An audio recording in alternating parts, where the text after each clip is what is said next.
Hello दोस्तों।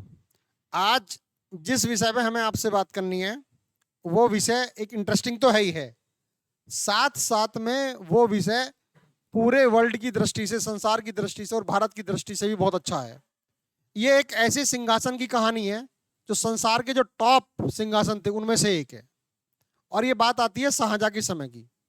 शाहजहां स्थापत्य कला में तो बहुत ज्यादा इंटरेस्ट लेता ही था, लेकिन साथ साथ में उसने एक ऐसी नायाब चीज बनवाई जिसको यहाँ से भारत के जो आक्रमण करता थे वो भी लूट कर ले गए। आइए चलो बात करते हैं तख्ते ताउस या मयूर सिंहासन। बच्चों, जहां तक बात आती है तख्ते ताउस,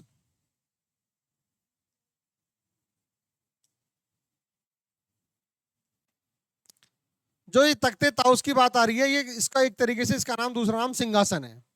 और इस पर मयूर यानी कि मोर की फोटो छपी हुई है, बहुत ज्यादा उनकी गढ़ाई हुई है, तो उसकी वजह से इसका नाम मयूर सिंहासन भी कहा जाता है। एग्जाम के पर्पज से भी इंपॉर्टेंट है और इंटरेस्टिंग कहानी के पर्पज से भी इंपॉर्टेंट है। जो आपको ये फोटो दिखाई दे रहा है, बिल्कुल ऐसा लग रहा है जैसे हीरे और जवाहरात इसमें जड़े हुए हों, और ये लग ही नहीं रहा बच्चों, इसमें ऐसा है भी। और ऊपर अगर आप देख रहे हैं तो यहाँ यहाँ मोरों की तस्वीर नजर आ रही है, यहाँ पर मोरों की तस्वीर नजर आ रही है। इसकी वजह से इसका नाम मयूर सिंहासन रखा गया। इसकी अपनी बहुत खासियत है, और इसकी इतनी ज्यादा खासियत थी कि इसका चर्चा पूरे वर्ल्ड में था। और इसमें एक ऐसी चीज, नायाब चीज लगी थी जो जो पूरे संसार में आज भी प्रसिद्ध है और जब भी प्रसिद्ध थी। तो चलिए शुरू करते हैं इसके बारे में। तख्ते ताउस या मयूर सिंहासन, तख्ते मुरस्सा, इसको तख्ते मुरस्सा भी कहा जाता है, का सिंहासन तख्ते ताउस राज स्वर्णकार बेबादल खां की देखरेख में, बेबादल खां की देखरेख में बच्चों ये तैयार हुआ। और इसको तैयार करने में 7 वर्ष लगे। आप अंदाजा लगा सकते हैं 7 वर्ष में कैसा सिंहासन तैयार हुआ होगा। और सबसे पहले ये इस पे वो राजा बैठा था जिस राजा ने इसको बनवाया।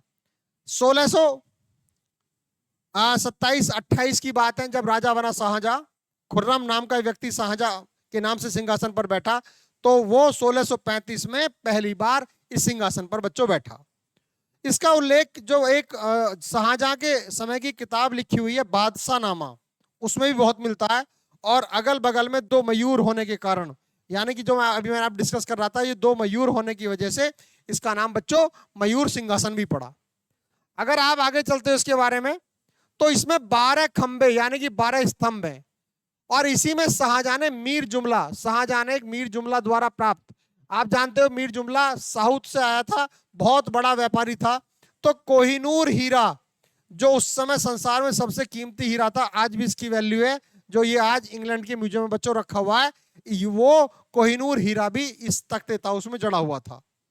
और इसमें बहुमूल्य पत्थर, एक रूबी नाम का पत्थर है जिसको आज आप अंगूठी वगैरह में पहनते हो, तो वो भी रूबी पत्थर इसमें लगा हुआ था, और जिसे शाह अब्बास सफावी ने भिजवाया था, और ये जहांगीर को भिजवाया था। यानी कि जहांगीर को भिजवाने का मतलब है ये रूबी, यानी कि शाहजहां के बनने से पहले ही भारत आ गया था, बहुत कीमती पत्थर माना जाता है ये। इस रूबी पर तिमूर साहिब, किरमान, मिर्जा शाहरुख, मिर्जा उलूग वेग और शाह अब्बास, इसमें इतने सारे बच्चों नाम आ रहे हैं। लेकिन एग्जाम की दृष्टि से जो इंपॉर्टेंट है, जो डिटेल में क्वेश्चन पूछा जा सकता है, तो अकबर, जहांगीर और शाहजहां, इसमें 3 मुगल राजा हैं जिनके नाम इस पत्थर पर लिखे हुए हैं। और जो ये भेजने वाले तैमूर साहिब किरमान, मिर्जा शाहरुख और मिर्जा उलुग बेग और शाह अब्बास, यानी कि 4 नाम तो ये फारस के आते हैं। और अकबर, जहांगीर और शाहजहां, बच्चों 3 नाम आते हैं ये मुगल राजाओं की। ये भी बात अपने आप में अलग इंपॉर्टेंस रखती है। अच्छा, इस समय इसके निर्माण में 46 लाख मूल्य के रत्न तथा 14 लाख रुपए मूल्य का सोना लगा हुआ था।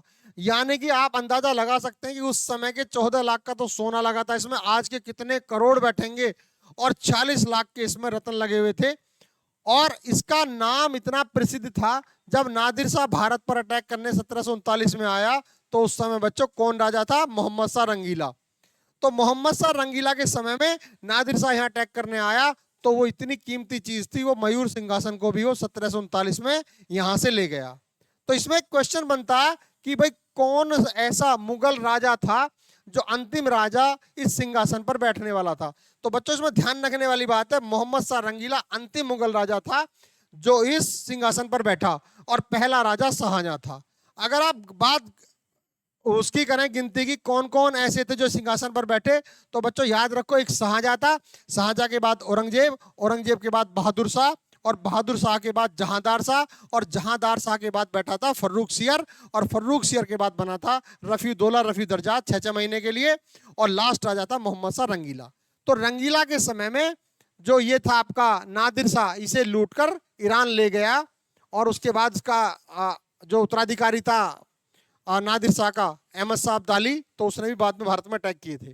तो यहाँ पर एक खास बात और आती है कि जो शाहजहां का ये सिंहासन था, ये रखा हुआ कहाँ था, और रखा हुआ से मतलब क्या है, दीवाने आम में था या दीवाने खास में था। तो बच्चों इस बात को ध्यान रखना है, ये आगरा के दीवाने आम में तैयार हुआ था। दीवाने आम का मतलब होता है जहां राजा आम जनता से फरियाद सुनता था, और जो एक दीवाने खास थी जहां खास लोगों से मिलता था। लेकिन ये आगरा के दीवाने आम में स्थित था। और एक बात और ध्यान रखना, जब शाहजहां ने अपनी राजधानी आगरा से स्थानांतरित की, दिल्ली बनाई, तो वहां पर भी दीवाने आम और दीवाने खास बनाए गए, और दीवाने आम में ही इसको वहां रख दिया गया। तो ये रखने वाली, याद रखने वाली बात है, दीवाने आम में सिंहासन था ये। इसमें से 2-3 क्वेश्चन आपको याद भी रह जाएंगे, और हो सकता है, और जहां तक मुझे उम्मीद है ये आपको जानकारी पसंद भी आई होगी। अगर ये आपको पसंद आई है तो इसको शेयर करिए, लाइक करिए। Thank you very much. मिलेंगे फिर अगली क्लास में।